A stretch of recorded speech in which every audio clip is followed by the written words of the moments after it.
नमस्कार, ऑपरेशन पाकिस्तान देख रहे हैं आप। मैं हूं आपके साथ पूजा। रूस, यूक्रेन और इजराइल ईरान जंग के बीच दुनिया में एक युद्ध और चल रहा है जिस पर अधिकतर लोगों का अभी खास ध्यान नहीं है। यह युद्ध पाकिस्तान और अफगानिस्तान के बीच छिड़ा हुआ है। दोनों ओर से एक दूसरे पर वार हो रहे हैं जिसमें लोगों की जानें भी जा रही है। अफगान तालिबान ने पाकिस्तान के खैबर पख्तूनख्वा इलाके में सैन्य ठिकानों पर एयर स्ट्राइक करने का दावा किया है।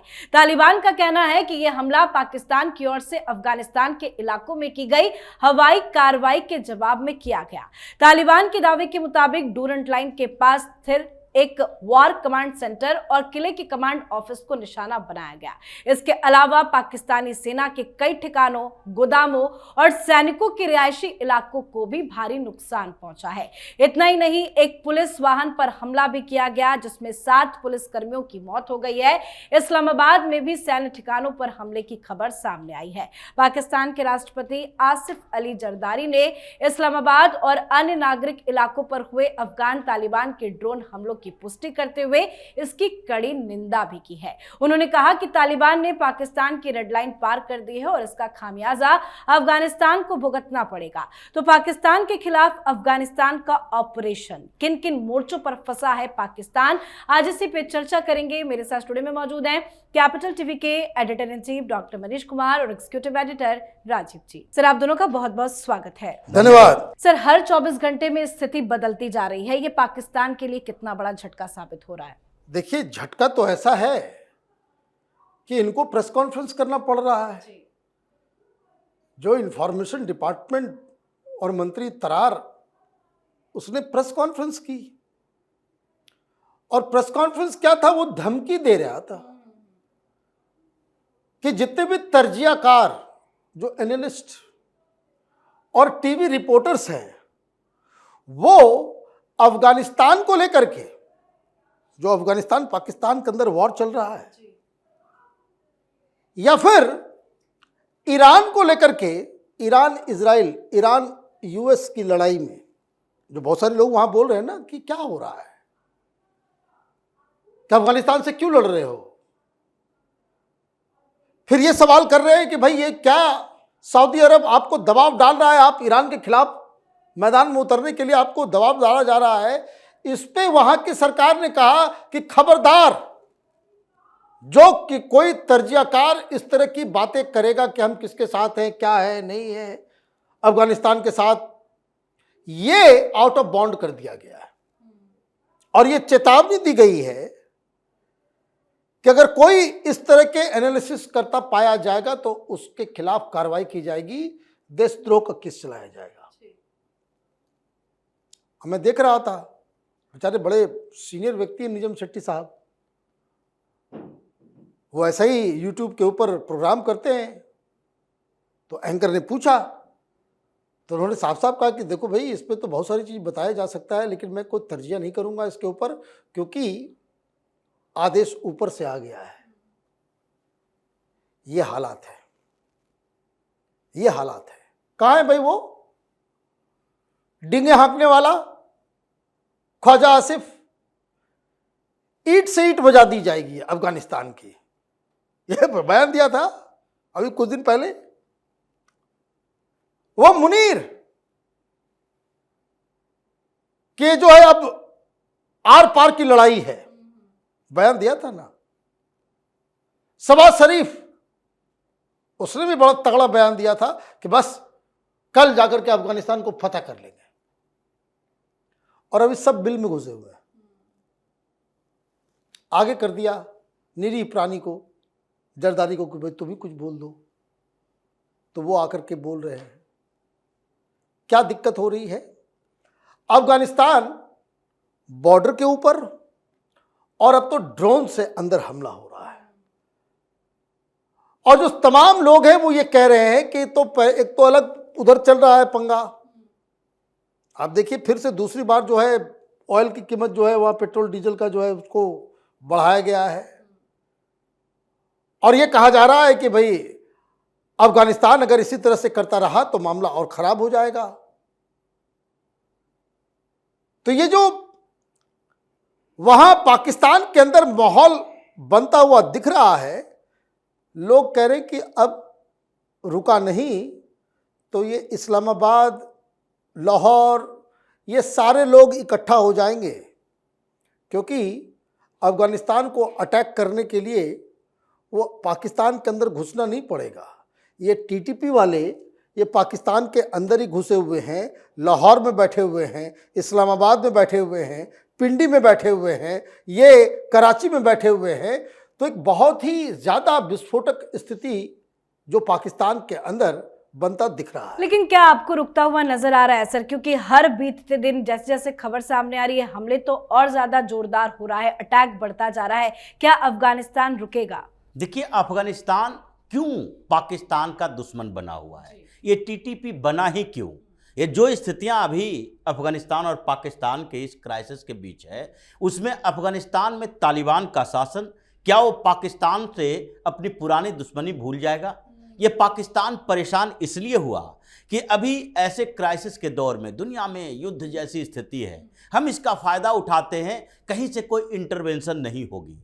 आखिरकार चीन तुरंत ही सामने आ गया, नहीं, दोनों बातचीत करके समस्या का समाधान करो, क्योंकि चीन को अपना पैसा दिख रहा है, उसे दिखाई पड़ रहा है कि 46 बिलियन डॉलर जो इन्वेस्ट किए हैं, उन जगहों पर अगर अफगानिस्तान से आदेश केवल मिल गया, ये जो अभी लुका छुपी का खेल चल रहा है, अफगानिस्तान कभी ये नहीं कह रहा सामने में आकर कि टीटीपी को उसका समर्थन है, लेकिन अगर ये आदेश मिल गया तो अभी तो यूएन की रिपोर्ट आई थी कि कम से कम 25,000 से 28,000 तक टीटीपी के लड़ाके अफगानिस्तान के अलग अलग इलाके में हैं और पाकिस्तान में भी हैं।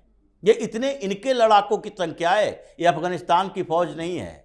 तो अगर अफगानिस्तान में अभी लुका छिपी का खेल चल रहा है, उसने इनडायरेक्ट आदेश देना शुरू कर दिया, तो ये टीटीपी से लेकर बीआरए, बीआरजी बलूचिस्तान के अंदर, खैबर पख्तूनख्वा के अंदर पाकिस्तान की सेना को उन लड़ाकों से लड़ना पड़ेगा और सप्लाई चेन शुरू होगा। ये अब पाक बॉर्डर पर अफगानिस्तान के उन हथियारबंद लोगों को रोक नहीं सकता। और वो जो पूरा ट्राइबल बेल्ट है अफगानिस्तान पाकिस्तान के बॉर्डर इलाके में, वो किसी के कंट्रोल में नहीं है, ना अफगानिस्तान के ना पाकिस्तान के, लेकिन वो अपने दिमाग के कंट्रोल में तो है।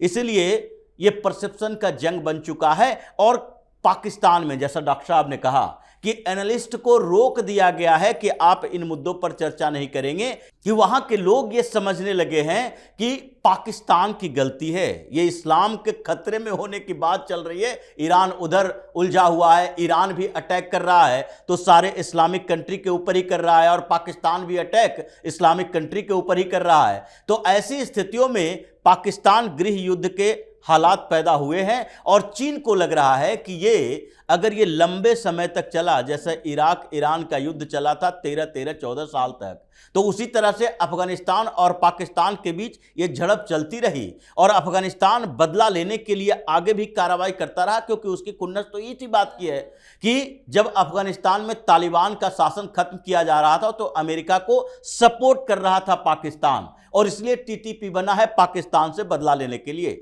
तो अगर आगे ऐसी स्थिति आई तो इसका मतलब है कि पाकिस्तान में बर्बादी पाकिस्तान के अंदर से शुरू होगी। अफगानिस्तान छोटे मोटे नुकसान के साथ सरवाइव कर लेगा, वो अमेरिका का अटैक झेल चुका है, तो ये पाकिस्तान क्या है? मतलब अफगानिस्तान जो है वो शांत होता तो फिलहाल दिखाई नहीं दे रहा, लेकिन सर ये शांत क्यों बैठे हैं आसिम मुनीर और शहबाज शरीफ? इतनी स्थिति बुरी होती जा रही है, अफगानिस्तान के मसले पर भी शांत है, हालांकि सऊदी अरब का दौरा कर रहे हैं ईरान, इजराइल और अमेरिका के युद्ध को लेकर, लेकिन फिलहाल कोई बयान, कोई स्टेटमेंट ना ही आसिम मुनीर की तरफ से आया है, ना ही शहबाज शरीफ की तरफ से आया है। देखिए, अफगानिस्तान और पाकिस्तान के सिचुएशन में फर्क समझिए।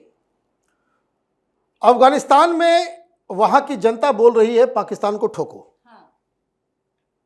जिस तरीके से वहां उस काबुल टीवी के रिपोर्टर का वीडियो वो हर अफगानी के फोन पे पहुंच गया कि जिस जगह पे, जिस स्कूल में पाकिस्तानियों ने बॉम्बार्डमेंट की, उसकी एक छोटी सी बच्ची से वो बातचीत कर रहा है और बातचीत करते करते वो रोने लग गया। तो ये तो अफगानिस्तान के लोगों को यूनाइट कर दिया पाकिस्तान के हमले ने। और पाकिस्तान में इट्स अ डिवाइडेड हाउस। भाई नारे लग रहे हैं वहां पे कि ये गद्दार, मुनीर गद्दार, आप ये नहीं चलेगा। दिक्कत क्या है कि उस नैरेटिव में ये लोग फंस गए कि आप सऊदी अरब के साथ जाकर के मिल रहे हो, उससे साथ बातचीत कर रहे हो, और आपके ऊपर ये खबर आ रही है कि दबाव डाला जा रहा है कि भाई आप जो है ईरान के खिलाफ चुनाव या युद्ध करो, आप ग्राउंड फोर्स दो, आप हमको एयर स्पेस दो।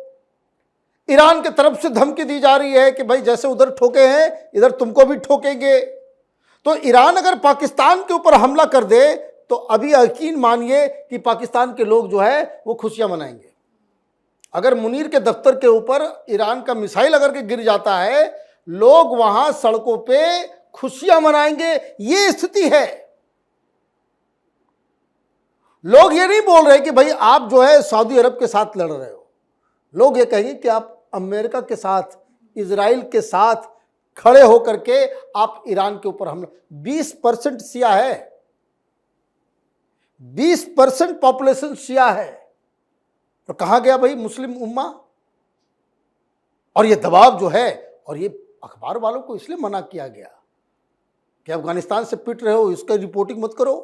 और ये जो हमारे ऊपर दबाव आ रहा है कि इजराइल और अमेरिका के साथ मिल करके, वो कहते हैं ना, साना बसाना मिला करके आप जो है ईरान के खिलाफ अटैक करो, ये सबसे बड़ी समस्या है। और इसीलिए उसको कहते हैं ना कि लॉस ऑफ फेस, आपका चेहरा जो है बेनकाब हो गया है, आप एक्सपोज हो गए हैं कि पता नहीं क्या है नहीं है। और ऊपर से वो खबर आ गई कि फिर वहां गए, वहां भीख मांगने लग गए कि 10 बिलियन डॉलर दे दो, 25 बिलियन डॉलर का पूरा पैकेज लेकर के गए, 8-9 चीज़ों को लेकर के कि तब हम करेंगे। तो मुझे लग रहा है कि आदर तो ये सब भाग जाएंगे, या फिर पब्लिक इन लोगों को घेर घेर के जो है ना पीटेगी। वाकई में तो आंतरिक सिचुएशंस तो खराब है, दबाव में पाकिस्तान है। इस दबाव को पाकिस्तान कब तक झेल पाएगा? देखिए, पाकिस्तान दबाव में है, अंदर से भी और बाहर से भी, क्योंकि ये वार सिचुएशन जो चल रहा है, चाहे यूक्रेन रसिया का युद्ध हो, उसमें भी ये देखा जा रहा था कि कौन स्टेट न्यूट्रल हैं, कौन है जो बीच बीच में है, कौन किसका सपोर्ट कर रहा है। यूरोप और अमेरिका यही देख रहा था कि कौन किसके साथ खड़ा है। ट्रंप ने टैरिफ भी लगाया, लेकिन ईरान के साथ युद्ध हुआ। और उसके बाद अभी भी देखा जा रहा है भारत जैसे देश जो अभी न्यूट्रल भूमिका निभा रहा है। अमेरिका और इजराइल, उसके प्रतिनिधि भी भारत से बात करते हैं, तो ये नहीं कहता कि हमारा सपोर्ट करो या ईरान का सपोर्ट कर रहे हो कि नहीं। ये बात नहीं होती, क्योंकि जब यूएई के या फिर कतर के या फिर सऊदी अरब के, इनके रिप्रेजेंटेटिव भी भारत से बात किए। प्रधानमंत्री मोदी ने खुद ही 8 खाड़ी देशों के राष्ट्राध्यक्षों से बात की, कहीं के सुल्तान, कहीं के क्राउन प्रिंस और कहीं के अपने वहां के राष्ट्रपति से। तो सारे लोगों से बातचीत की, लेकिन प्रधानमंत्री मोदी के ऊपर इस बात का दबाव नहीं रहा कि आप मेरा सपोर्ट क्यों नहीं कर रहे। और ईरान के राष्ट्रपति से भी प्रधानमंत्री मोदी की बात हुई। ईरान के विदेश मंत्री से डॉक्टर एस जयशंकर लगातार टच में है, और ईरान का विदेश मंत्री बार अपडेट दे रहा है। वो डॉक्टर एस जयशंकर से बातचीत करके कहा कि नहीं, देखिए क्या क्या सिचुएशन है वो हम आपको बताना चाहते हैं। और इस बीच स्ट्रेट ऑफ हॉर्मुज से हमारा 2 शिपमेंट बाहर आया, ये पेट्रोल, गैस, डीजल लेकर आया, लेकिन वो स्थिति पाकिस्तान के साथ नहीं है। पाकिस्तान अपने अंदर से भी दबाव में है, और इसको कहा जा रहा है सऊदी अरब बुलाकर कि नहीं, अब तो तुम्हें मदद करनी पड़ेगी, हमारे साथ खड़े होने का दिखावा मत करो। वहां पर जाके सॉलिडरिटी की बात करता है पाकिस्तान का, चाहे शहबाज शरीफ हो या आसिम मुनीर हो, लेकिन वहां पर यह कहा गया कि केवल ये दिखाने से काम नहीं चलेगा, खुले तौर पर आओ हमारे साथ, कि अगर ईरान सऊदी अरब पर हमला करता है तो हम ईरान पर हमला करेंगे। और जब वहां से वापस आया तो इसने ईरान से भी बातचीत की, क्योंकि डर तो यह भी है कि अगर वहां से वापस आने के बाद ईरान को नहीं बताते हैं कि हमने सऊदी अरब से क्या क्या बात की, क्या डील की, अगर कंफ्यूजन होगा तो ईरान हो सकता है जैसे सऊदी पर, जैसे यूएई पर अटैक कर रहा है, इधर हमारे ऊपर अटैक कर दे। इसलिए शहबाज शरीफ ने ईरान से भी बातचीत की, और ईरान ने खुले तौर पर मैसेज दिया कि हम नहीं चाहते कि हमारा जो बॉर्डर स्टेट है, चाहे अफगानिस्तान के साथ या पाकिस्तान के साथ, ये दोनों के साथ उसकी सीमा लगती है, हम इसके साथ युद्ध में घुसना नहीं चाहते, लेकिन बर्दाश्त भी नहीं करेंगे। उन्होंने संकेत दे दिया कि आगे जैसे यूएई का हाल है, जैसे कतर का हाल है, वैसे ही पाकिस्तान का हाल हो जाएगा अगर डायरेक्ट एक्सेस देते हो पाकिस्तान के माध्यम से तो। और अफगानिस्तान और ईरान के बीच इस समय अच्छी व्यवस्थाएं चल रही है, अच्छे दोनों के संबंध भी चल रहे हैं, क्योंकि भारत मीडिएट भी कर रहा है और भारत को, अफगानिस्तान को भारत का सपोर्ट भी मिला हुआ है। तो ऐसी स्थिति में पाकिस्तान फंस गया है कि एक छोटी सी चूक हुई, किसी के दबाव में आ गया। अगर सऊदी अरब के दबाव में आया तो भी नुकसान, अगर ईरान के दबाव में रहा कि नहीं नहीं हमें फ्रंट नहीं खोलना है, तो फिर सऊदी अरब नहीं छोड़ेगा, ट्रंप नहीं छोड़ेगा। तो चौतरफा ऐसे घिरा हुआ है कि इस समय उसको अपनी जनता के क्राइसिस से निकलने के लिए, वो सिचुएशन क्रिएट करने के लिए नहीं सोचना है, बल्कि इससे बचने के लिए सोचना है कि युद्ध में कब इनको शामिल करने का आदेश मिल गया और उसी समय विस्फोटक स्थिति हो गई। जी, बहुत बहुत धन्यवाद सर आप दोनों का। धन्यवाद। तो कुल मिलाकर पिछले 24 घंटों की घटनाओं ने यह साफ कर दिया कि अफगानिस्तान और पाकिस्तान के रिश्ते अब बेहद तनावपूर्ण मोड़ पर पहुंच चुके हैं। सीमा पार हमले, ड्रोन गतिविधि और सुरक्षा बलों पर हमले ये बता रहे हैं कि ये सिर्फ एक छोटी झड़प नहीं बल्कि लंबे टकराव की शुरुआत भी है। पाकिस्तान हर मोर्चे पर फंसा हुआ दिखाई दे रहा है और ईरान इजराइल के जंग में भी पाकिस्तान को नुकसान झेलना पड़ रहा है। तो आप भी अपनी राय कमेंट करके लिखिएगा। देखते रहिए कैपिटल टीवी। नमस्कार।